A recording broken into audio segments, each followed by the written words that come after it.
have time for one more question. Oh, great. I just saw One-Eyed Monster the other night. What drew you to that particular project? You're working with Ron Jeremy. I never thought I'd hear Amber Benson and Ron Jeremy in the same sentence. No, they sent me the script, and I read it, and I thought it was really funny. I thought it was such a fun satire on the porn industry, and I didn't have to take my clothes off. That was a little disappointing. I'm like, Yeah. A lot of times, like, so where are you? You're the makeup girl? Come on. Yeah. No, after seeing real porn stars, they're much better at that than I am. They're like, their bodies built for that. You must have had a blast doing it, though. I had so much fun. Ron Jeremy is the nicest guy. Yeah. He really is. He has so many stories. We were talking about how the master would have been coming up with the machine and it.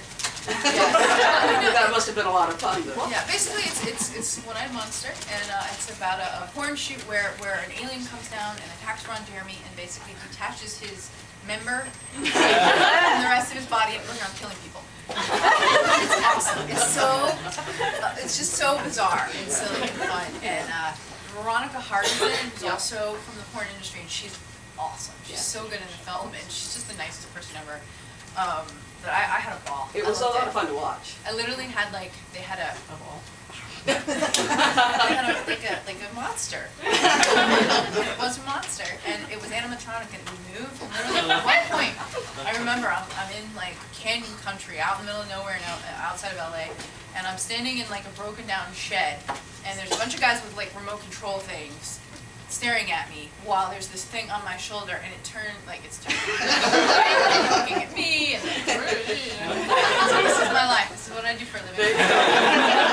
Ron Jeremy's special thing on my shoulder. I want to end with one last question. Obviously, you've also written not just novels, but also comic books, and you're a comic book reader as well. Any plan, perchance, to develop Death Star into a comic book series? We've talked about it. We haven't made it that far. I'm still trying to. I'm in the middle of finishing the third book in the series. It is a trilogy.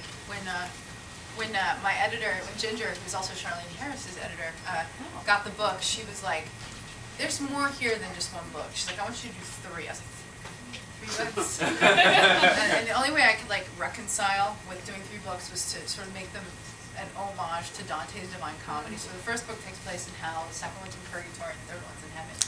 And even though it has nothing I mean, it's not literature like Dante, it doesn't even like, it's here.